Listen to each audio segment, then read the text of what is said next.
Welcome, ladies and gentlemen, to a Mega Cast 7. Tonight, we got a smorgasbord of entertaining Steeler fans from all over the globe. And I will welcome, first and foremost, on my team, special field correspondent, Shane Stodmiller. Shane, how you doing this evening? Oh, I'll tell you what is exciting. From one continent to another, we're going to be worldwide, like Prestige worldwide, boats and hoes. Well, yeah. Well, you know what, everybody? We had him on a couple weeks ago on the Triple B Black and Gold Dynasty show, and it is my pleasure because this mega cast is going international. And this is my friend, Mark from Steeler Nation, Australia. Mark, how you doing this evening? G'day, guys. Even in Australia, Trubisky's still our quarterback. So, look, I don't know. I'm doing well, but you guys need to help me today because I'm not the biggest fan of him. You're going to have a little hard time with this today, aren't you? I don't know. He's not, to me, he's not exciting to watch. He's not exciting at all. He reminds me of Jay Cutler, and that just annoys me. Oh, God. So. Well, we beat him in the playoffs. But everybody, this is my side. And I am going to welcome the host of Steelers Realm podcast. They won the gold medal. They won the heavyweight title. I am the intercontinental champion of podcasting. But this is our man, JT. JT, how you doing this evening? Hey, Steeler Nation. Hey, Boa. Thanks for tuning in, guys. Good to be with you, man. We appreciate it. This is awesome. We kind of threw it together last minute, but it made a lot of sense for us all to get together tonight. Talk about this upcoming game and to see if we can't kind of correct things a little bit. I kind of disappeared there. So, okay, there he is. But hey, anyhow, we are Steelers Realm Podcast. I'm JT, and one of my other hosts couldn't make it tonight. TA, we're going to give a shout out to him out in the heart of Browns country. But also in the heart of Browns country, too, is my man Freight Train from Steelers Realm Podcast as well. There he is. Woo woo! Let's go. Let's get ready for this. There we go. Classic slugfest that we're about to watch. It's a heavyweight title match tomorrow night. Heavyweight title match tomorrow. Anyhow, he's driving the train, man, and he's got his conductor hat on, too.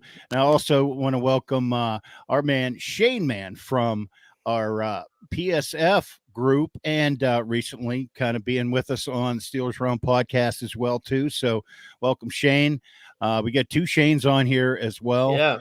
And it's good to be with you guys. Shane squared. Shane squared, too. That's Shane. That's Kelsey. That's the long-lost Kelsey brother. Yeah, just with a Y instead of just the A-N-E at the end. So you got to differentiate, somehow. So. Yeah, so, why don't we go around the horn real quick. Change your name to Swifty just for tonight. No, I'm good.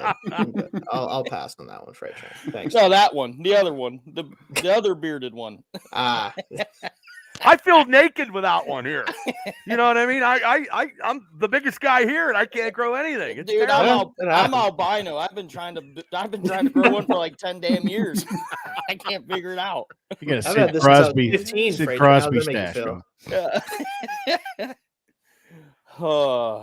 Crazy. But before we jump into it, man, why don't we go around the horn and everybody kind of introduce our since we're worldwide, let everybody know what we have going on through the week and how we came to be. So, Bubba, why don't you kick us off with the Triple B experience and what you guys got going on? Well, the Triple B experience, we're going almost every other day here. We are going formatted. Today is usually Wednesday nights, usually the Black and Gold show that I have with the Steelers show. Me and Shane, we also do the NFL picks with the smartest man in Philadelphia, Rich Smoke. We do college and the NFL, but we are going to combine it tomorrow night at 7 p.m. And then 9 o'clock on Friday nights is my pulp culture, but we also do a Mania Megacast where we talk wrestling, and we have a big show next week on the 15th with everybody in the house. So that's what we're doing. It's every day I'm doing something. Just because I'm leading everybody in percentage points. Oh, I didn't even say. I forgot. Well, I didn't see you last week. Yeah, I forgot you. Yeah, Freight Train is part of our NFL college. Update, Freight Train. I'm ahead of you by half a percentage point now. That's bullshit. Yeah, sorry about that. It's all because of the Colts. Because you keep picking the damn Colts. That's right. Well, Shane, tell us about the big what do you call it? The Big X fan show. The Big 12 fan show. That'll be starting Monday on a network, a college sports network. It'll be our first show. We're going to talk about Big 12 college sports, talk about some conference realignment, some issues, maybe touch on the FSU getting snubbed. But I'm also the Barney Fife to Bubba's Andy Griffith, and I'm also his Cliff to his Norm. So I follow him around like a lost puppy. You can see him on all his channels. He's a great help. So that's where you can see me. So Monday at the Big 12 fan show. Nice. I have a co-host, Joey. This is a show that they had some other folks that were doing shows that have moved on. The one guy passed away, so we're going to be filling a void. There's no Big 12 show. They have an SEC show. They have all these other shows on this network. So we're going to be doing talking about all of the new teams in the Big 12. So sweet.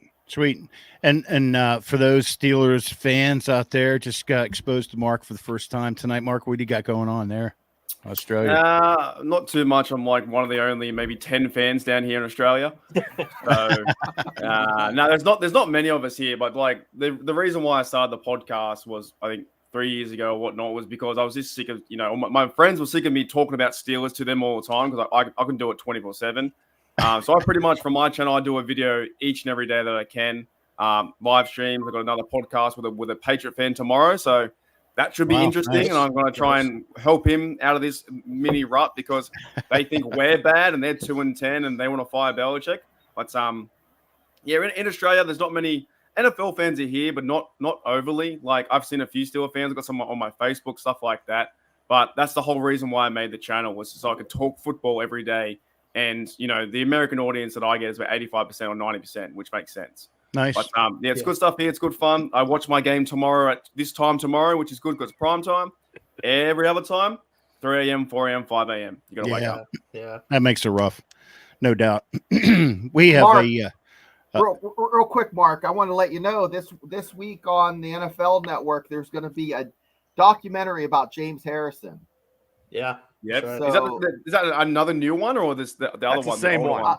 It's the same one. Yeah, yeah, but they're going to air it again. So yeah. That's your boy. That's your boy. I used to have that on Game Pass, and Game Pass started to cost me like $300, and also didn't work as well via DAZN or DAZN. So I got rid of it. Yikes. Yeah, dude. Is right. You're gonna have to start doing poll work to supplement your supplement your Steelers problem. What they did, pay for postage. Goodell and NFL, they absolutely ruined it. They only gave us like one outlet to watch it. But now I watch it on a thing called KO, which you get random games. I've been very lucky. But that's Debo Harrison thing for 45 minutes. He's fantastic. Like, he's unbelievable. Yeah, absolutely. So I'll go back to YouTube and watch it. And everybody, if I can say, if you guys haven't subscribed to Mark's YouTube channel, please do, because he puts on some great content and he does it daily and he interacts with everybody. So if you haven't subscribed to his channel, everybody in America should, because I did, and it's awesome stuff. I say it's 90% Steelers and 10% I'm bagging at the Bengals. Like, that's pretty much it. I cannot stand the freaking Bengals, dude. So half my content, I've got like videos in there where I'm playing Red Dead Redemption and a truck blows up and I have the Rams and the Bengals logo. You know what I mean? Nice. Yeah, I can't stand them. Nice, we can't either. So we're all in the same boat. Yeah.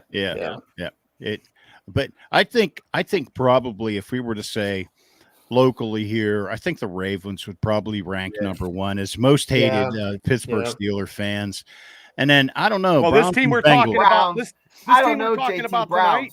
This team we're talking about tonight is I truly died, because I've been to 2 AFC championship losses, and I seriously hate the New England Patriots with a passion. So this podcast here, you're going to see my hatred of the New England Patriots, because I've been there.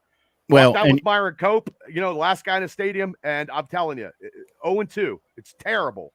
Terrible. I've been there as well, too. Our playoff nemesis, kind of like back in the 70s.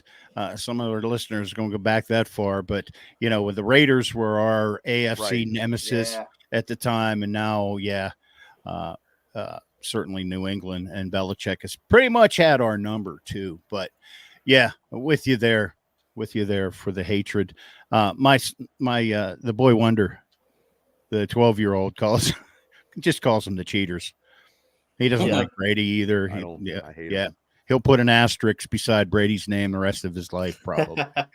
Well, JT, what about you and your guys? What do you guys got to promote? Well, we got a couple things going on, guys. It's Steelers Realm podcast. We stream live Facebook, Twitter, our YouTube channel, and anywhere you get your audio podcast every Monday post game and Thursday pre-game. And then since we're going to spread it around, Shane's going to tell us a little bit about how he's involved too. But we also are with a new format, and I'll let Freight Train tell you a little bit more about that. Got a graphic for you. We're on the PSF Pro Sports Fans app, and we do some live game chats, kind of like Manning Chat, where we sit with you the whole game, thick or thin, tears or joy. We're with everybody, and it's great fun. So you can catch that. Grab the app. It works on Android or iOS. psf.app, psf.app, and then join the Steelers group, the NFL group. They do all kind of sports also, and there's gambling stats and game stats and whatnot on it. It's pretty cool too. So even we got a lot of people that just pop in. Hey, oh God, well, like that was a shitty call or whatever. Together, hang out a little bit. They'll jump off, jump back in. It's a lot of fun too. So hopefully, if you get some time, guys, hop in as well too. And sorry, Freight Train, I kind of took over the PSF thing. It's okay. I'll just say my name's Freight Train, and I'm an alcoholic. Well, right. You will be tomorrow. We So all will one be of those, tomorrow. this one of those meetings? I didn't know this one. Yeah. Of Hey, those let's go. No one told me that. So. Hey, Freight Train, like, do your mates or your friends, like, outside the YouTube land, call you Freight Train? Is that your nickname, or like? So actually, it started. I play vintage baseball, like 1860s baseball, with like no gloves, wood bats. Well, me and TA are on the same team, and let's just say I'm not the most graceful runner. Like, I'm a pretty big dude, and they say that you can hear the ground rumbling when I run. So I got the nickname Freight Train. So so it's just stuck with me everywhere I've went. Well, that's what do you? I was worried just because you shit yourself and you're carrying a load everywhere. Wait, why do you play 1800 baseball, not real baseball? 1860. So how the game was like founded, like the game of baseball, how it was originally played. Do you wear all the crazy clothes back in the day too? And like we have while playing? Yeah, it's like a polo shirt and like Babe Ruth. slacks and like. So back in the day, it's actually before Babe Ruth. So back in the day, they used to only play like after church on Sundays. So they had kind of dressy clothes. There's no mitts. I mean, I've caught like 80-mile-an-hour. You're playing cricket. That's what we do in Australia. Yeah, basically, right. Yeah, that is what it is. Yeah, definitely, it's much closer to the cricket than and nowadays baseball, you catch a ball in the air. Well, let me say this: if the ball hits the ground, it's considered a hit, right? In 1860s rules, if it hits the ground but you catch it on the first bounce, they're out. Yeah, it's an out. Wow. So it gets pretty crazy. It's pretty fun to watch. We actually go like all over the place. We travel we go to like we go to like Gettysburg. We go to like Delaware. All kinds of different places around the United States. I reckon bring it back, mate. Bring it back. Put it on TV. No gloves. Let it bounce. See what happens. Why not? Yeah, like bare knuckle boxing, but I've been trying to tell them that. Yeah. It'd be funner to watch that than what the product is on there now. Yeah, there's no time clock in this. Yeah, you don't wear a petticoat or anything. It's all strict like a button-up shirt and and you're not actually allowed to show skin essentially. Like so, they're long sleeve like polos, and in order to roll the sleeves, they could be 97 degrees out, and in order to actually roll the sleeves up, you have to ask what they call the cranks. The cranks are the audience back then. They called them the cranks. You have to ask the women cranks if it's okay to expose your skin while you're playing. Wow. Oh, that's what I'm going to call my wife because she was just taking a bath and I walked in her. She gets really mad because A couple months ago, I jumped in with my clothes, and then, Yeah, that'll a do month it. before that, I threw our Boston Terrier in the bath with her. So maybe That'll that's do why it. they call them cranks, right? Yeah, they get cranky. Yeah, Yeah. yeah. It's fun though. If you ever get a chance to watch it, it's tell exactly you what, like cricket. That's Mark, awesome. It really is. I'm so impressed. I just like the didn't idea know of that. 1860, go all the way back there to not reinvent the game and make it, you're all the way back there to play it. It's cool. Yeah. Reintroduce it, no doubt. Yeah. Yeah, I mean, we play in big tournaments. Like, there's teams all over the United States. I'm telling you. Like when I got introduced to it, I was like, vintage baseball? Nobody fucking does that. And then I started, and there's like hundreds of teams everywhere. I'm like, where the hell did this come from? Don't let Roger Goodell get it because he'll ruin it. Well, yeah. If he gets it, he'll take it to the ground. The Right. NCAA, they could fuck up a wet dream. Yeah. Excuse my language, JT. Yeah. I'm so pissed. Yeah. Well, I would like to talk about last week's game, but let's not because that totally sucked. It's a very hiccup. But I mean, we probably need to talk about. I'm sorry, I didn't mean to interrupt you mid sentence like that.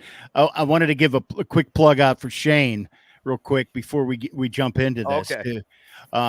But we were introduced to Shane. We couldn't see in the corner, Shane. Yeah, I'm sorry. Yeah, I'm wearing red Right too. I don't know below what else you That's want all me to right. do. There you go. No, Take the stage, brother. There you So go. anyhow, All right, thank you so we much. met Shane. We were introduced Shane through the PSF app, and he kind of became part of our team. But he's got a lot of other things going on too. So wanted to give him a chance to get his plugs out there and how to follow Shane as well too. So go ahead, brother. Yeah, absolutely. So I do a Still Curtain podcast. Still Curtain is a fan-sided website. If you guys have heard of fan-sided before, I write for the Steelers site for that. And I do the podcast as well with a co-host. We usually go twice a week. Right now it's once just because he's taking care of his 6th kid, believe it or not. Not for me, but good for him. So I'm taking it over the reins for right now. We go 1:30 p.m. Eastern, Tuesday and Wednesday typically. And I also, like I said, I write for that site as well. So if you check out the site, you'll see some stuff written for me as well. Sweet. Man, I can't believe there's somebody out there that has more kids than I do. I was just going to say that. Yeah, you got like 12. I was just going to say that. Jeez. He's blowing up on. Talk about a Freight podcast Train has a rivalry. lot of kids. Freight Train has a shitload of kids. He is 2 kids away from being a fucking Amishman. I got a village. If you put if you just take the kids my co-hosts have, I could fill the whole team and reserves. Like just took all the Shane, kids He back. could play. And the bench. Freight Train could play rugby sevens with his. Yeah. Shane, Well, you know what's funny about that statement is I grew up in Amish country. That's So, Me so too. Yeah. I consider so did I. myself like a quarter Amish. We all did in Indiana, Yeah. Pennsylvania. It's the same. I Three wasn't of us far are either, always. so. Yeah, I see the. Well, I don't see him behind my house anymore. But hey, I got a ton. Before I start making my comment, but I got tons of people on Facebook. Todd, Chris, Miss Debbie Adams, Benjamin already got his score. Steelers are going to win tomorrow. Oh, he 24 does. to 17, Benjamin. I love you. Alan, thanks for tuning in. Todd says it's going to be 3-0 like the Miami Mud game. Timmy Palmer's in the house. Jim Lamana's in the house. Hey, Ralph Tim. Williams from Beaver County Radio. We just did the Wrestle Talk across the country. Hey, Ralph. Hey, Ralph. The Steelers are going to win a division, Benjamin says. Big Matt says Watt is always held, no flag. Eric Steele's in the house. Ralph Williams says 2000 Cordell at quarterback, 2000 Ben quarterback losses to New England. And Burns is in town. Fire every effing coach, top down. Burnsy. And he says Butch and Luke will agree. And he says hire Jimmy Leland. Donnie Fulmer's in the house. And Donnie Fulmer says they're not playing as a whole as a team that wants to win. Some guys are playing their best, but others are just happy being there. And Mr. Martello's in the house. And Matt says we are awesome. So I'm done with the Facebook stuff. I had to get that out of there because we got a lot of stuff. And we got Mr. Smith's in the house too. So Yeah, Gene. yeah. So but now, like I said, we aren't going to discuss Sunday's debacle. I mean, you guys did on Steelers Realm. I didn't do it on my Black and Gold show because I really don't need to because it sickened me. But we have to talk about probably the quarterback controversy because I know Mark is not being in the Mitch Trubisky. He's not carrying the Mitch Trubisky flag. So let's talk about that. Pickett's done. Might be done for the rest of the year. We got to go on the Mitch train. Anybody disagree or agree? Let's discuss that a little bit. There it is. Where are we going on the on the Rudy train? I mean, I'd like to know what happened to Mason Rudolph, right? Because when you look at the preseason, I mean, if you take anything out of preseason, besides the offense looked fucking way different in the preseason than it did the regular season, obvious. Yeah. I honestly thought Mason Rudolph had a better preseason than Mitch when you look at the body of work that Mason had. So why is he not worthy of at least having some sort of competition to have a say-so and throwing his name in the hat to take over the reins? Like something had to have gone sour there that nobody knows about. I think it's the money. The money they gave Trubisky has something to do with it for sure. Because and Rudolph is not the same guy from 2019. He's changed. It's been 3 years. Surely he's better than he was then. Not saying he's the best, but he's a guy to see on the bench. To me, he hasn't been given a chance. And now would be that chance. Yeah. Rudolph is different since he got hit with his own damn helmet.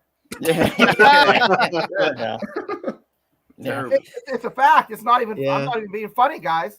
Yeah, it is funny, but he got whacked with his own damn helmet, and he doesn't have his shit together. He has the stronger arm out of all three. He does. He's the best quarterback out of them, but they paid Mitch the money. Right. Mitch has won playoff games. They think they can manage Mitch better, and that's why he's playing.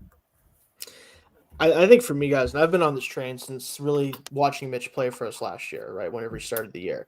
Mason is the middle ground in terms of styles between the two guys that have started games over the past 2 years.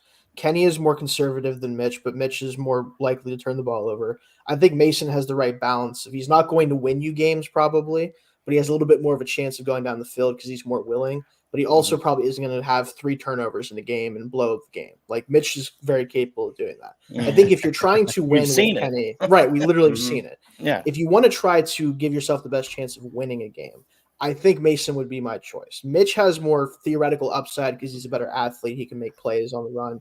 He doesn't do that enough, not well enough in his career up to this point for me to think that he actually elevates things very much, right? I mean, isn't that why you play the game?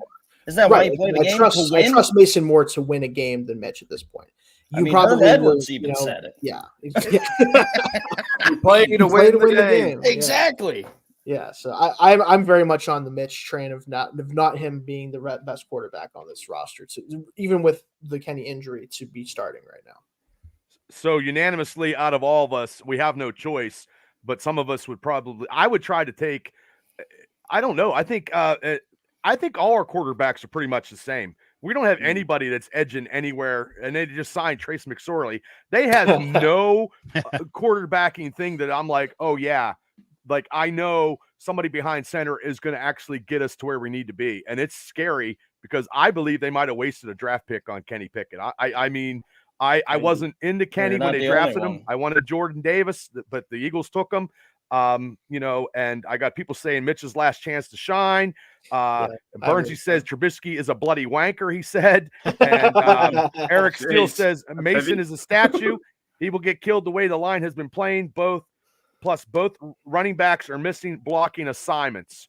So, it is tough right now. It is tough, guys. I'm just going to say, there's no right answer to this in terms of one of them is going to drastically change that. I'm not ready to jump on the offensive line either. I did. When he was drafted, Mark, Bubba broke the door to his closet. He was so pissed. I was so mad. He literally had kittens. He went. Because I was okay with the quarterbacks we had, so we can actually build something with a line offensively or defensively and just gamble with what we had. And there was really no quarterbacks in that draft. And the only reason why we drafted him, I know Burns is going to agree with me. The only reason why we drafted him, we didn't want a Dan Marino scenario again, and that's why we took him. Yes. And now we're going to have the Ryan. Well, honestly, scenario, right now, you could argue that Kenny's not even the best quarterback in his class. He's not. Will Levis looks better than Kenny Pickett. Well, he wasn't drafted in the same class, but I get what you're saying, Freight Train. But was it? He was a year after. He's a rookie. He's a rookie this year. Is he? Yeah, they're all merging together because I'm quarterback starved. Well, Sam Howell's better than Kenny Pickett right now. Yeah. So I mean, mistakes and all. He's it's Malik Willis. Yeah. I'm sorry, wrong quarterback. Willis can't play either, but still, he sucks too. Yeah, as a bust here too. Right. That's the point, though, too, because now with Kenny Pickett being injured, we can't see him for the next 5 games. So it's kind of like it does feel a bit. I feel a bit like lost or a bit depressed because now I got to watch Trubisky. But Trubisky now has the best chance, being 29 years of age. If he's got 4 games to show the Steelers and himself, someone else to go and reinvent his career. Otherwise, it's back to the same year as last year. We don't know who Kenny is, and we got to see the O line get better and stuff like that. But Mark, I support Kenny, but we'll see. So, Mark, what you're saying is there's a chance that he could turn into trade bait if he has a good showing. Could do, but I think we've been trying to have a good showing for Trubisky for 5-7 games now. Like the way I think he won 2 good games maybe against the Buccaneers. He came in and helped out. Yeah. So, look, Trubisky, just to me, he just bores me watching him. That's why, and maybe that's not really an analyst perspective, but as a fan, I just get so boring watching him play. Well, Mark, towards the end of the season last year, when Kenny came in and kind of lighted up, there was excitement. Yeah. Towards the end of the season, it looked like, the arrow. But it was those last pointing. drives, JT. Those last drives yeah. made him somebody, and that 50th anniversary against the Raiders Yeah, made him good something drive. that day. Those last drives. Right. Other than that, that's it. Right. I mean, my point being, though, is that at times when he had a concussion, the one he was out, Mitch comes in. 4 times he's been hurt. Mitch comes in. What happens? The air gets deflated out of the balloon, and it's back to the same vanilla type of offense. And you could just see it. Mm-hmm. And, one more point on Mitch, and I'll go ahead and release this subject. But one point about Mitch is like, as soon as, he was announced he was going to be the starter, it was amazing to me how the social media turned and said, well, finally, they've been on Kenny ever since. Mm-hmm. But how the media turned, like, well, every time Mitch comes in, they score. And I'm like, boy, you people have a short memory. That's how it is, though. That's how it always is. It's how it is. Yeah. Always, the grass is always green on the other side. It's the next guy, always the next guy. Yeah. We'll be calling for Mason. As soon as he throws And then his trade. pick, they'll be calling for Mason. You know. Well, I got as long as they go 500, everybody's happy and gets a trophy. Burnsy says, yeah. Dean Pretty Dalton, much. I feel like we have the most predictable offense in the NFL. And I agree with Dean, Mr. Dean Rafford. I totally agree with him. We are so predictable. But let me ask you guys another question. Dante Johnson celebrates that touchdown all about himself. And now he's stated that, you know what? I just read it before we come on. We took him too lightly. And then Tomlin was trying to do that with Jalen Warren. And now he has to go back and redo that with Dante Johnson. Dante is turning into a major problem in Pittsburgh, I believe. Oh, yeah. Which is very sad. It's not a Dante problem, Bubba. It's a fucking Tom. It's a culture problem. I understand. I understand it's a culture Tomlin problem. culture problem. And it's bad. And it's going to get bad. But the thing is, though, who do we have, though? If we don't have Dante in the last 5, we don't have anybody. Well, look at the lineup. Pickens. All right. Same thing. Calvin Austin III. Where the hell's he been? Nowhere. They're not creative enough on offense to find a way to get him the football because he's not good enough as a route runner right now, and is very clear. Najee. All right. Walks away from interviews. He's like outspoken about the whole running back pay thing. I mean, this team is in disarray, guys. Mm-hmm. I never thought it would be. It to be like whoa about this all, but it's like you mentioned culture. There it is. It's all laid out for it. It's been like that for a while. It's been like that for a while. It has been. But honestly, last week, guys, I thought we weren't going to lose any game going into the last game against the Ravens, and that could have been for the division crown. And I have no idea where I'm looking at now, for real. And it sucks. It's terrible. I'm taking it 1 week at a time. I do too, but I was looking. Mm-hmm. I was looking. And Steele says trade Tomlin. That's what I'm getting on my Facebook. So I'm getting a lot of responses on this side. But I mean, do you guys see Dante? And before we talk about New England, Dante being around next year? Because I do not see him being. No, he's going to be a draft day trade. Yeah, that's what I think. I could see teams being interested in him if the Steelers are willing, because he, as a player, just on the field, whenever he has the ability to actually get out there, he has a valuable skill set. Like you can't really deny that. It's just at some point it doesn't matter for an offense like this. Shane, let me ask you, how valuable is he with only catching 3 touchdowns in almost 2.5 years? He's not that valuable. For us, no, but for another team, he's getting 10 touchdowns a year just from his route running, in my opinion. Like this is not an offense that uses a player like him well enough. At the end of the day, like he doesn't have value to us. Not with the way we like to play offense, because everything is so to the outside that he has no potential. Like once he wins his route, it's that he catches it. So he's always to the sideline. It's always something else.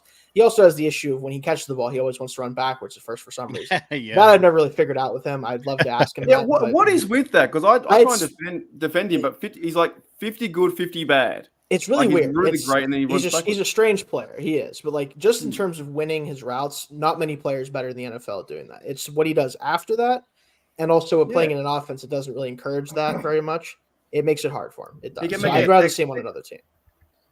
He's crazy. He makes outstanding catches, and then he goes backwards and tries to run too much. In his rookie year, he was pretty good with like Rudolph throwing to him and stuff like that. Yeah. And now I guess maybe the offense doesn't go around him, but honest to goodness, he's 50% really good and 50% really bad. And you go, because I like DJ because you go, oh, something happened. And the next minute he's going to fumble or make a bad catch. He's a weird player for sure. Or he's not going to catch the ball at all in the end zone. It's ridiculous. Like I have somebody said a 4th round pick for Johnson, and then somebody says Dante will sign with Belichick, and Dean says as a true athlete there should be no celebration if you have time against you and you're down 2 touchdowns. Tomlin is a patty cake coach and needs to be a coach and set the bar instead of letting the team do what they want and being their friend. Performance reflects leadership, and Tomlin needs to hold a better standard or he got to go. It's hard to disagree with it. You know what I mean? It's hard to sit there and defend when you watch what's transpiring in front of our eyes. You know what I mean? Like we've all watched the Steelers long enough to know like what the standard of a football team is. You know what I mean? Like half this shit would not have happened with Bill Cowher under the helm. You know what I mean? You never heard about this stuff. And if it did happen, no, you're gone. No. You know what I mean? Now, all of a sudden, progressively year by year, it's always somebody. It's always somebody. And it never ceases to stop. Is it more, though, of a culture thing being now in 2023? Everyone's about themselves on social media and like the young players are like that rather than, 10 years ago, 12 years ago, because I think, look, DJ Pickens, I think all these receivers, all these guys, they do seem to be about themselves and not the team. When I watched the game in 2004, it was team-based. It was communication, team-based with Ward, all those blokes and it was like our football team. But now it's like, hey, look at me, the yards and fantasy points. I think Tomlin, I'm a big Tomlin guy. There could be a scenario where he might go the next year and then they just both say can after 18 years.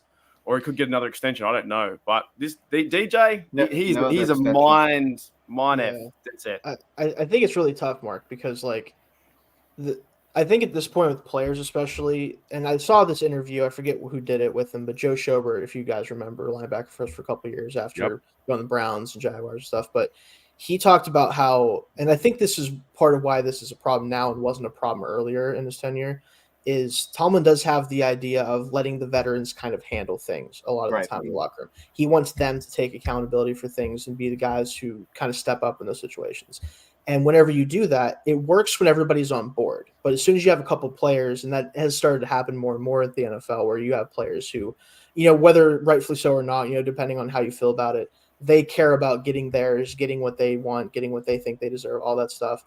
It becomes hard as a peer to tell that guy, hey, you need to do X, Y, and Z. We expect this, X, Y, and Z out of you, opposed to your coach who ultimately employs you at the end of the day, who gets to decide whether you play or not, doing that instead. And if Tomlin isn't doing that, that is definitely something that either has to change now or whoever it ends up being in the future needs to not kind of follow in those footsteps in that way.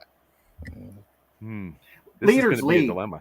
Yeah. It doesn't matter. If you're the same age, younger, or you step into that role, you see someone screwing up, you stick a boot in that ass and point them in the right direction. Tomlin inherited, it was a learned leadership style that he came in, and it was completely different than Cowher, yes, but he had a team full of leaders when he stepped on, into Three Rivers then? Or No, it's Heinz Heinz Field. by that Heinz point, Field. yeah. Field. It's still Heinz Field, Shane. It's still Heinz it's Field. it's Yeah, I don't know what it changes Three Rivers like again or whatever. I'm just being a smart ass. But listen, he came in, he had leaders there. He could in his leadership style then, because he was a young coach. He was one of the youngest NFL coaches at that time. But he never adapted or evolved. He just kept that leadership style and let them handle it in-house. And it started to bubble over in 2017, 2018, when everyone was all the old guard was gone. I've tarped on this every freaking show, but that is what it is. I want to ask one question to the group before I'm done talking for quite a while. I doubt I that. want to ask Shane. you, I want to ask you guys this: is there a benefit for Kenny Pickett being out? I mean, we have an offensive line that is abysmal. If you are on the Kenny Pickett wagon, is he going to get knocked on his can a few times? Maybe have a real serious injury instead of a high ankle sprain. Just some thoughts there.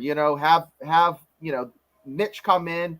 Maybe it's the catalyst that moves us in the right direction. I don't know. I'm trying to be optimistic here. You know what, Shane? You bring up a good, interesting point here, and that is that the timing has to be right for that scenario to work, and I think it is here. And I'm not quite ready to throw the towel on it. What we've seen so far is Kenny pretty much has sucked so far. I threw this question out to our group a while back. Was Kenny holding the offense back, or was the offense holding Kenny back? But anyhow, back to the point of being, will it do him any good, Shane? I think absolutely. But the timing wasn't there for Tomlin and his stubbornness to be able to actually do that and say, you know what, dude, you suck. It's time for you to take another perspective on this game and watch it from the sidelines, and might just kind of change some things there. Just I don't know. I think him not being in the lineup right now is a deterrent for him, because we're not going to see what Kenny Pickett could do without Canada. Last week at Cincinnati, he was lighting them up. Okay, now last week, that first drive, he was lighting them up. If he would have got that touchdown when he ran it in, we wouldn't even be talking about any of these scenarios that we were talking about. I just think that he's so disoriented and he's so scared to death to make mistakes, and they don't want him throwing an interception, that his play is not where he needs to be, because he's not going to start throwing down the field, because he doesn't want to Tomlin don't want the picks, because we cannot come back from the picks as we saw last week. I just think it's a deterrent without seeing more of Kenny without Canada. And I don't think we'll be seeing Kenny at all this year, because if he's going to get healthy, he's going to get healthy against the Ravens, and putting him against the Ravens is probably a not good thing coming back from injury. That's just my take on it. It's He's tough on his back. Yeah. I think the problem too is, and I think you both have good points in terms of was it a right time to sit Kenny? I think especially a couple weeks ago, I even asked that question on my podcast. Was it worth letting him sit for a little bit and just kind of reset, because he was so discombobulated? He felt like he didn't really know what he wanted to do as a quarterback. Then obviously Kenny gets fired. He has maybe his best game of his career against the Bengals, just in terms of him personally playing. He's very accurate for the most part, all that stuff. And then he gets hurt against the Cardinals. And I think the most disappointing thing for me with that is now we won't get to see how much he can improve over the course of the rest of the season. Right. Because again, at best, he's probably playing against the Ravens, which maybe will be an important game. Maybe it won't be. Maybe the Ravens will even be resting guys, which that might be a good way to get him back in the lineup then. But it's going to have to take a very specific situation for him to come back and for it to be good for him, though, I think, the rest of this year. I mean, I think what I want to see is, because we still technically can have Kenny for 2 more years on his rookie contract before you'd have to pick up a fifth round. Right. Yeah. So I think what I'd like to see is keep him in there, leave him out the rest of the year. But we need to seriously, as soon the day that the season ends, we need to get this offensive coordinator position filled, or with somebody to work with him the whole offense. But during the draft, I think it's pivotal that they honestly, seriously consider a contingency plan if it does not work with an actual offensive coordinator that you hire. we need to seriously consider having some sort of a contingency plan, because this draft with the quarterbacks, I mean, it's probably one of the better drafts to grab a rookie quarterback that are actually good NFL products. So I'd like to see them get one up higher and then see what happens with Kenny with an actual offensive coordinator. And then we make that judgment, like halfway through the season. Shane's muted again. He's muted. No, I was just going to say offensive line. Guys, he can't learn anything if he's on his freaking back. And he's like a second late on throws or not seeing stuff. Week in, week out, he's just a little bit behind. And taking a step back, getting his mind right, I think it's so important, if you're going to save this kid's career. If not, they're going to just shit can him, and he's going to be another might have been, Yeah. What do you fellas think? I know it's going a bit too far, 5 games to go. But what do you think they're going to do with the OC? You think they're going to promote Eddie Faulkner or someone like that, or are they going to get someone in? They better not. Yeah. Because whoever comes up with the OC is going to also the Kenny stuff. Kenny's out the whole year now. It's like what Shane said on the left or right hand side, that way somewhere. I don't know, somewhere over there. We don't see him now. That's why it sucks. We're like, oh damn, now we can't see the rest of it. And even if people do think he sucks or whatever, you still can't see the last 5 games. We have to wait the whole offseason again. And do we play that game again? So to me, if you get another OC, is he going to bring in like another quarterback? Like I think you said, Bubba, you hope it's not Faulkner because you're tired of promoting from within, and I am as well. Yeah. But I think it just depends on how they play the last 5 games. Like if the offense looks better than it was, I wouldn't be surprised if they let it go with the current grouping. Oh my God, I'll be so pissed. It sucks. Mm-hmm. I don't want that. There's a couple guys out there that I think are just low enough on like the totem pole where some of the teams tons of offensive coordinators now that it's a smorgasbord now. Mm-hmm. So I think there's guys out there that aren't even going to cost that much, because we know the Steelers don't want to pay for assistant coaches, but aren't even going to cost that much. That would be better options than those guys. But I wouldn't be shocked if, especially the running game keeps working, if whoever's playing quarterback plays better than they had been under Canada. I'm not going to be shocked if they'd say, you know what, especially if they don't make any other moves around the coaching staff, just say, hey, you know what, you guys figured it out, go for it. So I'm hoping not, but I wouldn't be surprised. Well, here, let me. I got a ton of comments, guys. Brian Riddick sent back and forth. So much wrong with these team coaches. Must watch the game film.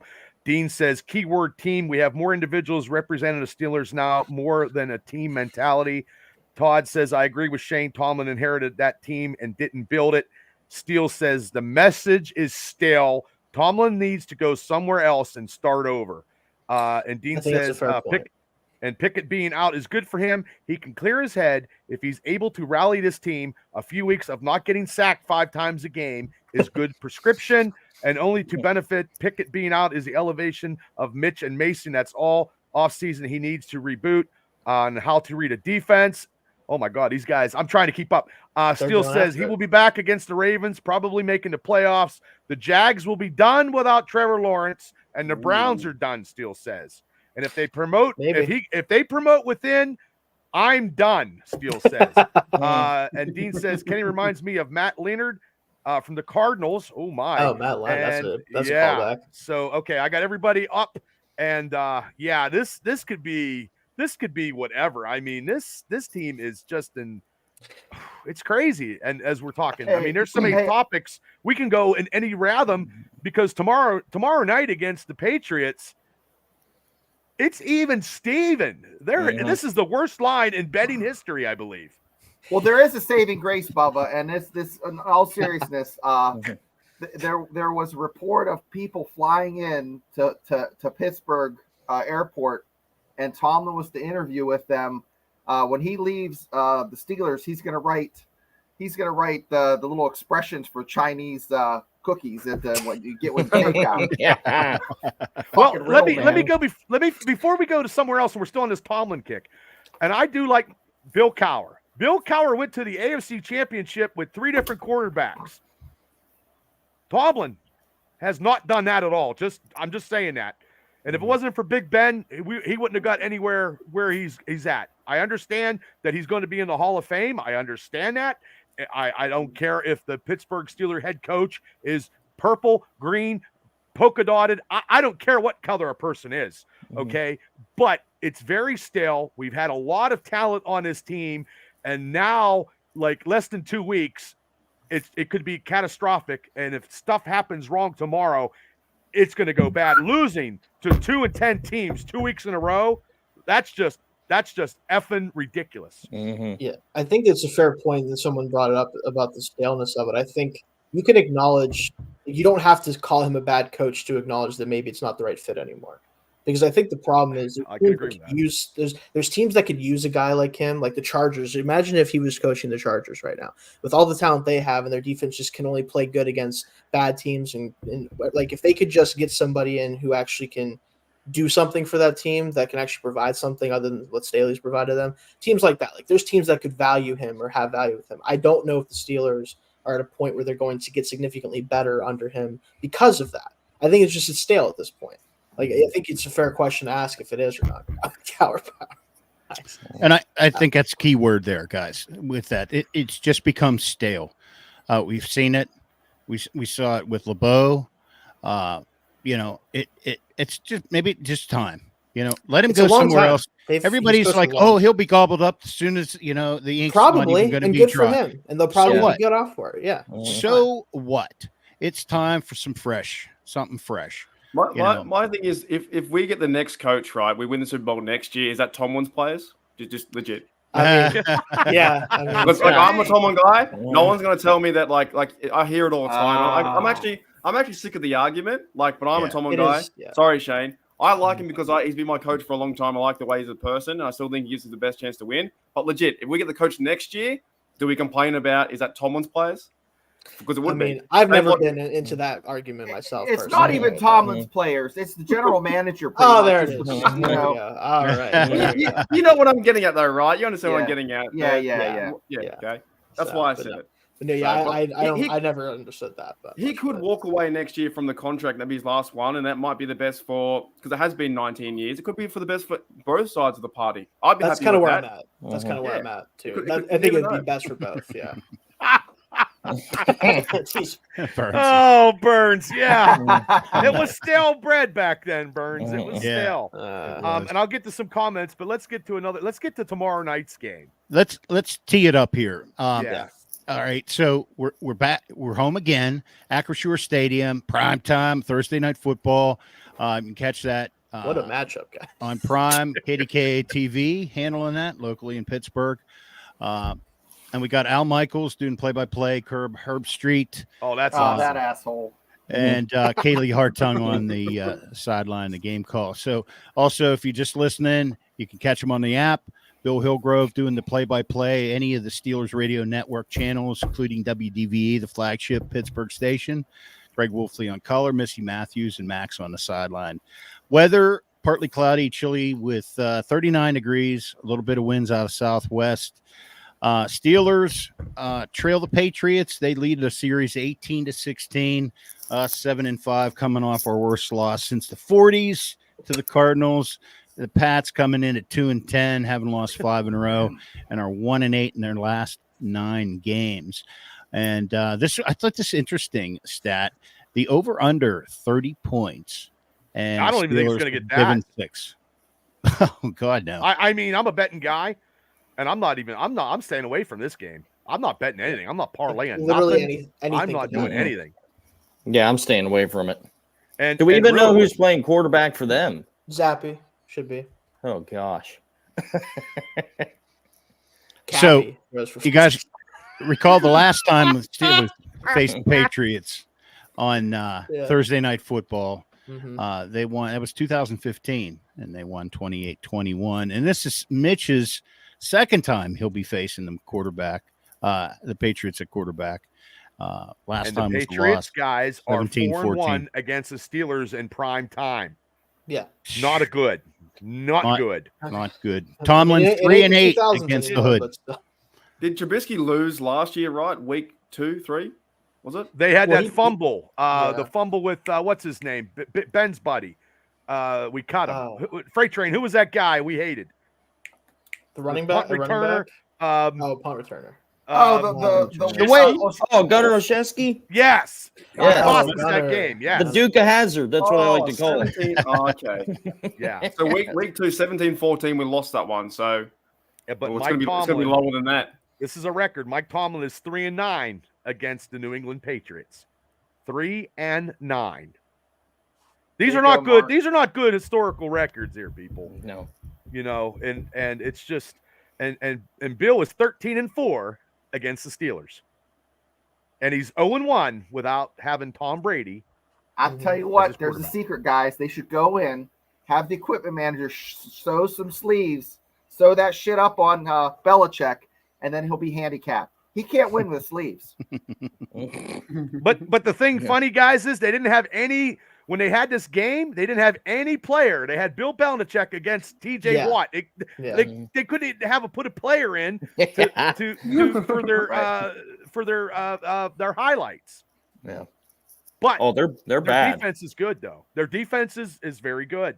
It is, yeah. Especially against the run. Yes. Which seems to be the only thing we can do now. Jesus. Yeah. Okay.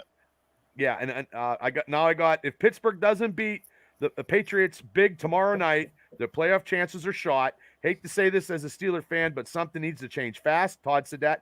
Steele says 2018 was the best Steelers offense ever, and they didn't do shit. And Alan says, if they lose tomorrow, I boycott the rest of the season. Steele says, trade to the Bears or the Commanders. I'm thinking Tomlin. Dean says, Cowher was an animal. His emotions made that team each year to drive harder. Tomorrow could shut the city down. If they lose, the fans are on edge. Steele says 13-7. Mitch throws 1 touchdown for Pittsburgh and 1 to New England. Totally And possible. if the Steelers lose, the Steeler fans will riot. And Jim Lentz says, great chat tonight, guys. Heads will roll if Tomlin loses back-to-back weeks with 2-10 teams. Now that Canada's gone, Kenny is hurt. It all falls back on Tomlin moving forward. If anything, Tomlin is now exposed. And I'm caught up with everything, guys. So yeah, I mean this, and then their running back, the Patriots running back's not even starting it. We got Ezekiel Elliott. Old Ezekiel Elliott's out there. Yeah, so but our run defense is not. It was good 1 week, and then last week James Conner torched us. If Roberts can't go, because that was the difference when he was in 2 yards of carry, when he was out 5 yards of carry last week. So if he can't go with the groin, I know he's questionable. Yeah, our linebackers. They got Brian Burns as inside linebacker. Burns is going to be playing inside linebacker, and then we're screwed because there's 500 yards that the Patriots will get. Well, let me ask you guys this: against Cincinnati, he ran it 8 times, 9 times? Yeah, 8 or 9 times. They abandoned the run early. 16 yards they had. So, but Connor in the first half wasn't. They were. It was when Roberts went out. That's what really screwed us. Yeah. But if they would have scored that touchdown and then they drove the whole way 99 yards, that broke the Steelers back, and then the lightning struck, and then everybody was going back to Oz. Did they elevate the Pokemon sorcerer for this week or no? I think it's going to be Jack if anyone gets elevated. It'll be Miles Jack. All right, yeah. Gotcha. That's who they got, Miles Jack. Yeah. Was he an electrician or something? Didn't they get an electrician? Yeah, it was going to be. Yeah, good for him. Yeah, great. We got an electrician and a. Is he a magician? No, he was an electrician. He was an electrician. Oh, magician. That would have been better. But also too, Minka got a broken hand. And be clubbing it up out there. TJ's not 100%. I mean, I'm taking. I mean, when we get to that down the road, the whole team has hurt feelings. It's just 2 weeks ago, I had high. I'm praising, and it looked good. Yeah. It looked really, really good. It did. And last week, it just pisses me off when we lose to teams like this, and it slaps you into reality. Like, oh shit! Like I didn't see that coming. I didn't see that as the Tomlin game. I thought that the Texan game was the Tomlin game, but also too, Texans Tomlin's getting out coached by rookie coaches this year. Yeah. It's just god awful. Well, I think two of the injuries that I feeling the most there, and this guy was really stepping up his game, was Landon Roberts. Huge. And then with that groin injury, and then the Samoan too. He was kicking ass out there. Yeah. Shoulder. You know, I don't know what's going on with Benton either. But Nate is still just a viable reserve. He's a good back. He's definitely a very good backup. I'm not as worried about that. I think the line is going to be significantly worse without him, and that's good on them getting the depth they had. But I think ultimately the injury, like you said, the Roberts injury, like if he can't go, I know this line sucks for the Patriots. I know they can't run the ball that great, especially with Stevenson not playing. I just worry this could be one of those renaissance games for Elliott just simply because of the lineup. Like it just is totally possible with this team. So, has this ever happened where every inside linebacker in a year went down? Has this ever happened historically ever? And I mean, this many, I've never I don't seen know. Your top 3 guys all going out. I've never seen this. That's tough.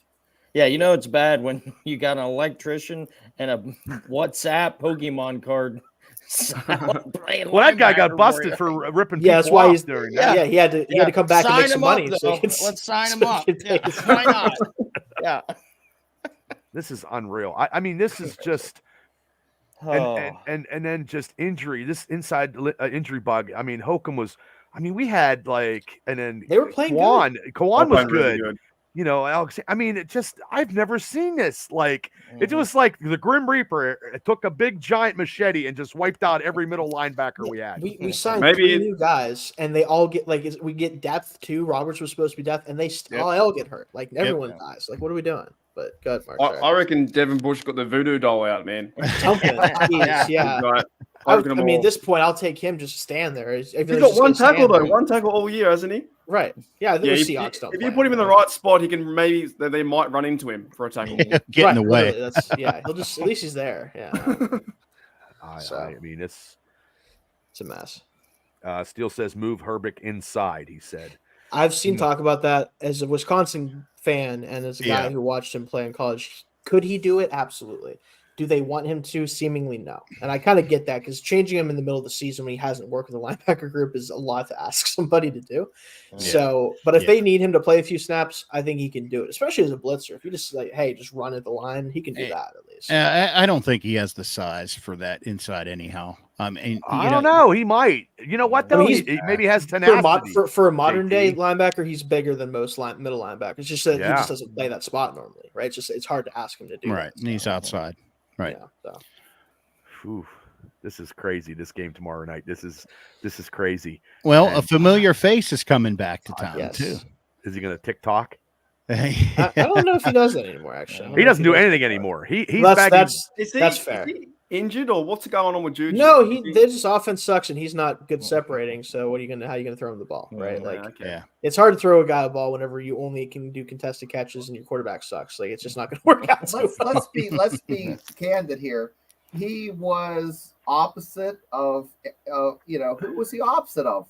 AB. Yeah. Right. So yeah, he separates last year. He was fine for the Chiefs too. Like it's just he can't separate. He can't separate. And when your quarterback sucks, it's really hard to throw. It's hard enough to throw to a guy that doesn't separate as it is. But if you're really good, you can make it work. Mac Jones doesn't. It sucks. Which player is going to light him up? He's going to want to tackle him the most. Steele. There's no way I run faster than Juju. There is no way. Juju was well liked on the team. I think he was well liked. Yeah, the players liked him. Yeah, I mean, likable.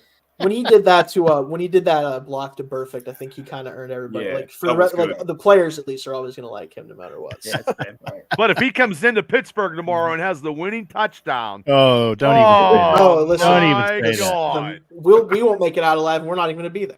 No, that's funny. But the tickets, I've seen tickets going tomorrow night for $45.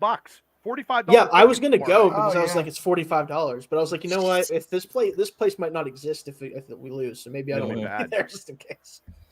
Yeah, that'd definitely be a. You guys see Steelers Freak. He's got a solution to inside linebacker. Yeah. If Arvin shanks a punt, put him in for punishment. Big enough. Well, Percy Harvin tomorrow has to make every punt count if we can't score. And actually, the New England Patriots punter is just doing phenomenal, kicking over 50 yards and has, I believe I had it marked down here. I think he had 10 or 15 inside the 20.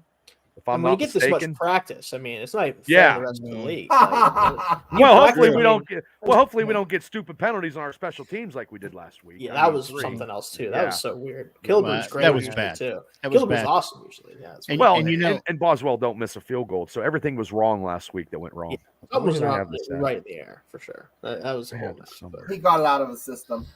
Yeah. Even last week, their punter killed as well. Gilliam went 50 Oh, average. he was. Yeah, he was on he was fire. really good too. Yeah, he was not making it easy. So it was just an odd game all around. Because Chris Boswell missed a kick. No, it wasn't right. You know, Killebrew fell into the just into straight the up like returner.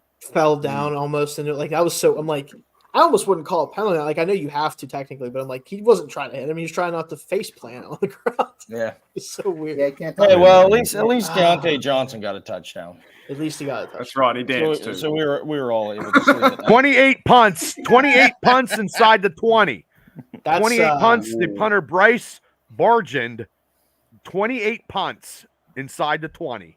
No wonder they're Oh shit! Holy hell! That could be crucial. It's deadly. Because if we get pinned down there, the lovely Steeler offense that's averaging 35 points a game. I mean, that is a big. You mean 3.5 points a game? I was smoking weed. I said Listen, 35. okay, gotcha. But he was trying to. I got you. Yeah.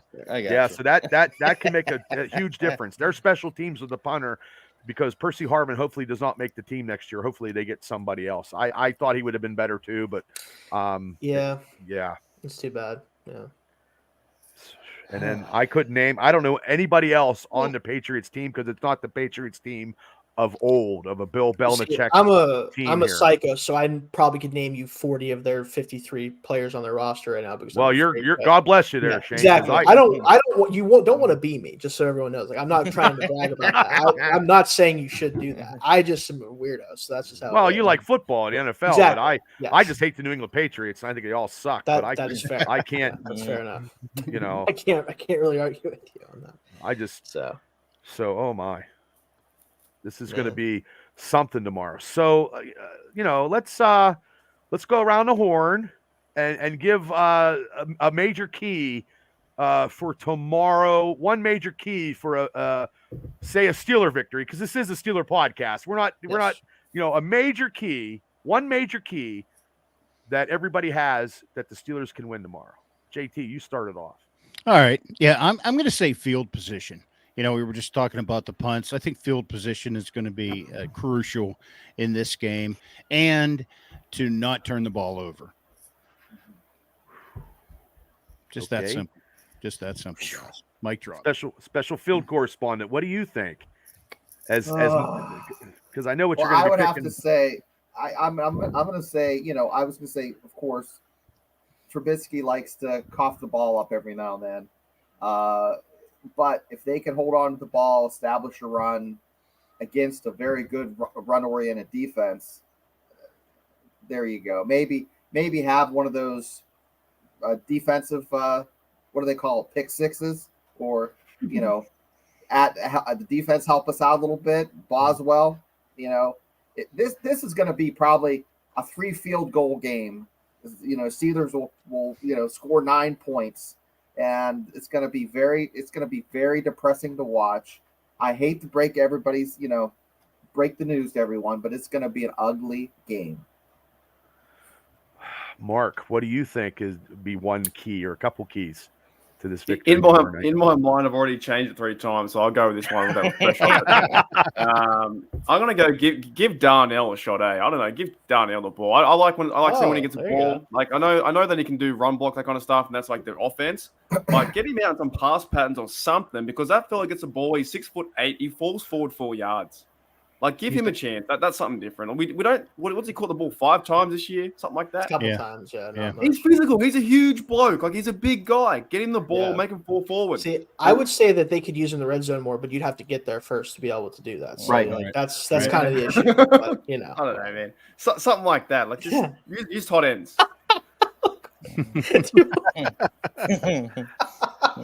Well, and you know what, Mark? If you parlayed Washington to get a touchdown at plus 1,200, You could win. You could win I did because he was last plus week. 1,200. I did Did too, you? and Nothing happened. Nothing. Like, no. So it's like we don't have an offense there's no red zone offense like the old days have been. It just doesn't. It's not there. No, we don't get there. So. No. More offense is not known for, and I'm sure Freight Train is just discombobulating every situation that he has because it's not anything that. What do you got, Freight Train? Well, so we all know Bill Belichick and his defense likes to neutralize your best offensive weapon. That's just how his defensive game plan is. We've seen it even when we played them all the time. It was either they took Lev Bell away, took AB away, whatever it may be. But we're going to have to run the ball in this game. You're just going to have to. And they're going to have to be able to make sure that when we get to third down, that it's not 3rd and 9 and 3rd and 12. Make it manageable because we were 4 for 11 on third downs last week. That's atrocious. You know what I mean? So we have to make it manageable for Mitch because I don't like the idea of Mitch throwing the deep ball. It floats like a butterfly and it doesn't sting like a bee. So make sure that, there's short intermediate passes like we're used to seeing, but you got to keep the ball moving. And it's crucial for, I think the NFL app or whatever, the site ranked our running game as the 3rd best in the league. But Najee is hurt. He's not 100%. He might not even play.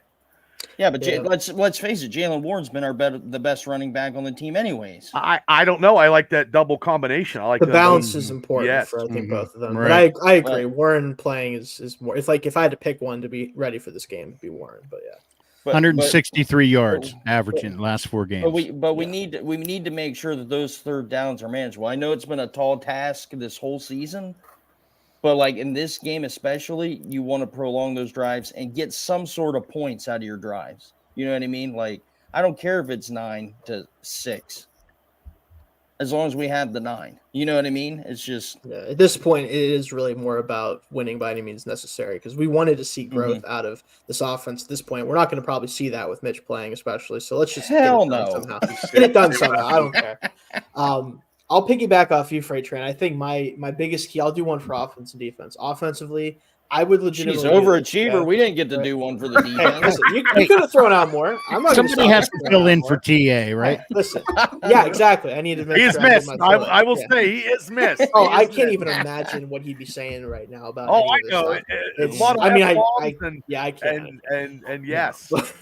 No, but offensively, I would legitimately do this if I was coaching staff. I would run the ball every single play of every drive until the Patriots score points of any kind. Because if you can commit to it long enough, I don't care how good this run defense is. They're going to get tired of it eventually. You'll break them down. Yeah, at some point. So until the Patriots actually score enough where you no longer can rely on the run and can reliably do that, do not let Mitch get in the way of what you're trying to do. Do not let him get in the way of the game because, frankly, what I would do too is if at any point in this game Mitch throws the ball into triple coverage, I don't care if it's intercepted. I don't care if it goes 10 yards over everybody's head. Yeah, Mason's in, you're out. I'm not doing this stuff with you. You do it every game. I don't know what you're seeing out there. That would be another thing. And then defensively, I don't care if you have to put 11 guys in the box. Make Bailey Zappi beat you and make them not be able to run the football and then make him actually throw over your heads. Because I know it's possible with this defense. We know the secondary has been rough. But make him actually. Whoa! Not the whole secondary, dude. Hey, I didn't say the whole secondary. I said the secondary. Watch yourself. I'm not giving you crap about Joey Porter Jr. We know how much you love Joey Porter Jr. He's been great. We know he's got a club in his hand. There. He's not catching nothing. Don't let him throw it over your head. That's all I'm saying. Oh my. Speak the TA gospel. That's funny. That's funny. Well, let me get to some. Steele says no turnovers. Todd says a Steeler victory will be because of a defensive touchdown. Would love it. Alan says a couple deep balls to Pickens and 2 defensive turnovers. That'd be great. And Todd says lock Tomlin in his office. So we haven't gave our scores yet, and we'll do that here. But I think I agree with Shane running the ball. But I also agree stopping him. because they're not going to be able to pass on us. But I think Mitch needs to use somebody we haven't even talked about this whole podcast, and he didn't have a great game because he had a game 2 weeks ago, is Freiermuth. Yes. Freiermuth could be the key component to this game, throwing short passes and running the ball, and that could be something. And I don't know why they didn't use him a lot more last week. They got away from it, and I think I'm going to have to be high for this game tomorrow night and drunk. But I will. That's my keys, and then I'm going to go, and I'm just going to go right with my pick, and I'm just going to go right around, and I'm going to take. Right. I'm taking the Pittsburgh Steelers, and I'm taking them 17-6. Holy shit! Onslaught. I'm not happy with it. I hope Mitch Trubisky, I don't know. Hopefully his girlfriend gives him everything, the love that he needs, and he throws for 300 yards and 4 touchdowns. But I don't see it happen. Yeah, and you know what? I agree with you, Bubba. There would love to see us give Belichick a little page out of his own book, and just beat us to death with the short, quick passes over the middle to Freiermuth. But anyhow, I'm going to regress a little bit. I'm going to play a little bit devil's advocate, not devil's advocate, but a little reverse psychology here. I'm going to say that there's not one touchdown scored in this game, but the Steelers eke it out with a late field goal by Boz, 9-6. Wow.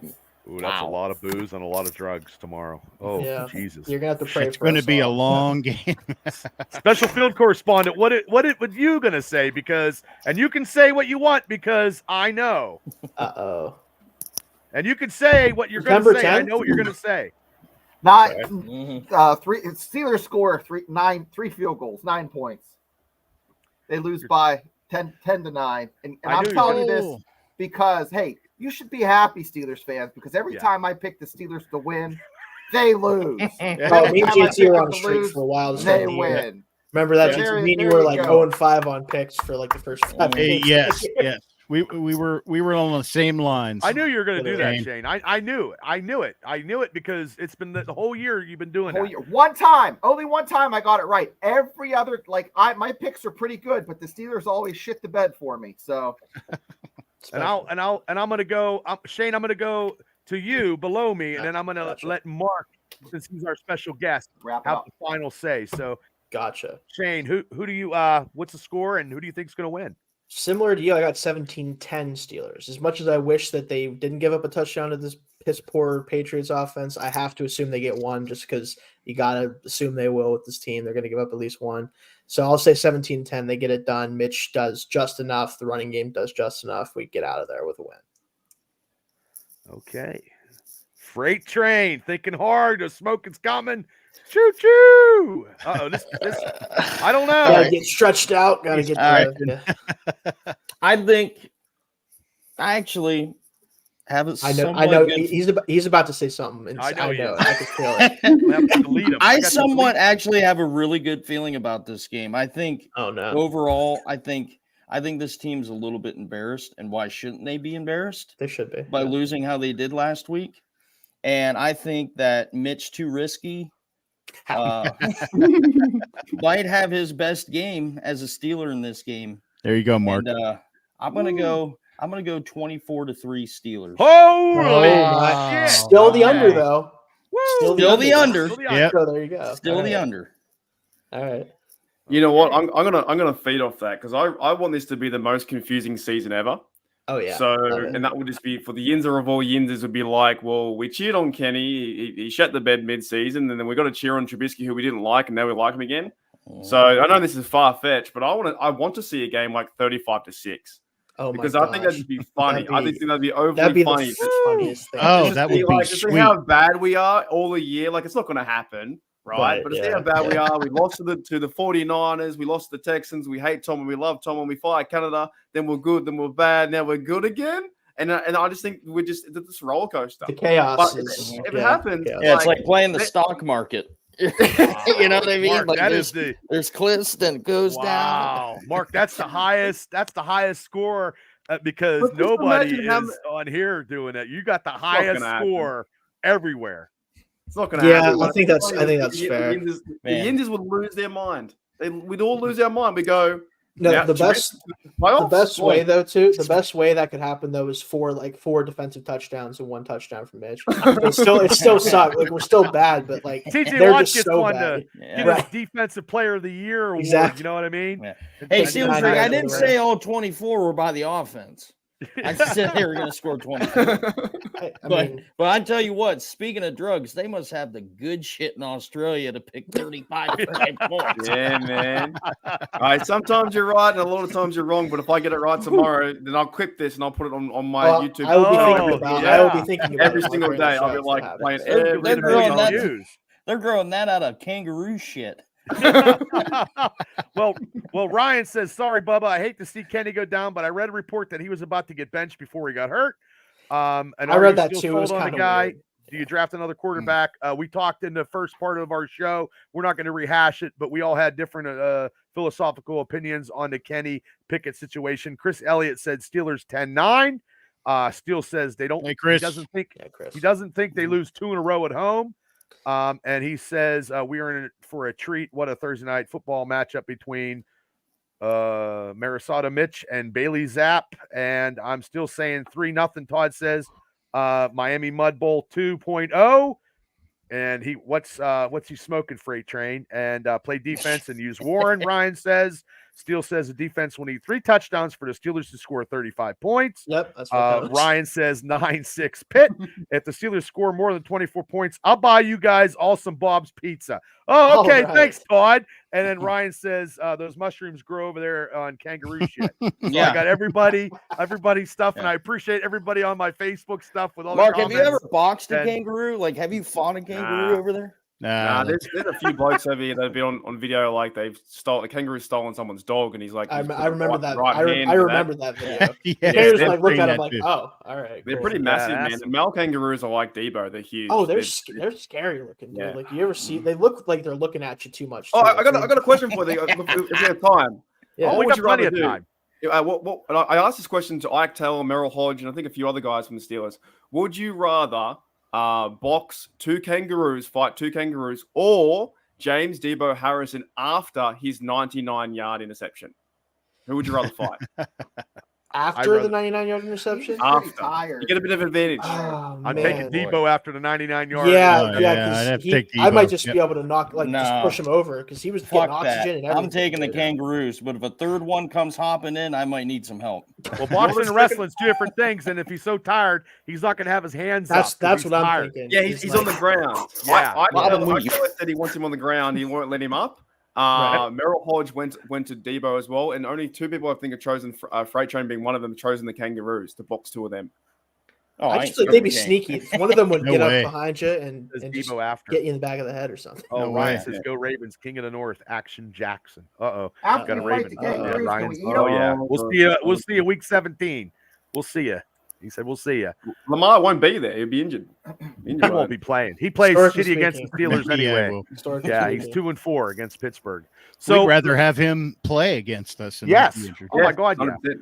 So this game here, this mega cast is the number 7th. So would you guys be into doing one at the end of the season and seeing where we're at if we're into play? Now, if we get to the playoffs, we'll definitely do a mega cast. Definitely for the playoffs because I'm all about that. So if everybody's all interested, because this is playoffs. Mark, you interested? Playoffs? Well, if he we said can, if. I gotta be positive. He said if. I gotta be positive. I just hope we can beat a 2-10 team. Well, we all picked them except for Shane, and every time Shane picks the Steelers to picks the other team, the Steelers win. So we're good. Yeah, we're good. I almost rather them like advertised it that the Patriots were 10-2, like reverse it. And we played better. That's true. That is true. So we'll be good. If we get in the playoffs, we'll do another mega cast. And even after that, we will do maybe a year in review or something like that. Season if you guys wrap are up. interested. Yeah, sure. Or maybe our best Steeler moments. Probably when Matt Canada got fired would be mine, but I mean, I will just see. So if everybody's game for that, Mark, are you game for that? For coming on our mega cast whenever you can, anytime you can? Are you like Will to it be be part of on? the, What's your day over there now? Is it my Thursday? Your Wednesday? it's Wednesday Yeah, night. yeah. Wednesday Yeah. night. Well, we do If- them at nights. We do them at 9 o'clock. Well, what is it? 3 o'clock there? 3 Yeah, p.m. there? 2 p.m. If I'm not working, I should be right. Depending, we'll see how we go. But Okay. will it be in Well, I'm January gonna- or February? Well, I'm going to keep you in part of all this MegaCast stuff. If it's Yeah. okay with you, Mark, All right. anytime we have one, I will send you an invite, and you can come on because you are the international, Steeler Nation, Australia, and it's just the way it is. And we also do a draft. We do our draft, and we do it You live. do a full draft. The full. Yeah, we do the full draft 1 live. Yeah, We all we watch go it. live. because Freight Yep. Train had a meltdown if they didn't draft Joey Porter Jr. Dude. last year. Oh my god, I If might you have to thought the jump on closet that. door was bad, I'd fucking jump. Yeah. out the If window. I'm not doing my own thing, I might have to do that. He with was you guys clutching to a share blanket and just crying and sobbing.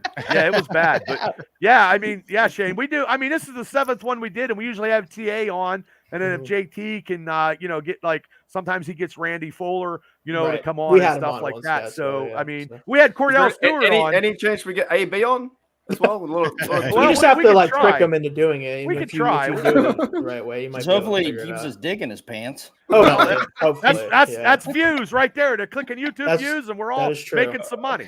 Well, until it gets demonetized, but that's Yeah. AB might come in for a few bucks. He can't be spending all his money. Surely, all his money's. What about Wiz Khalifa?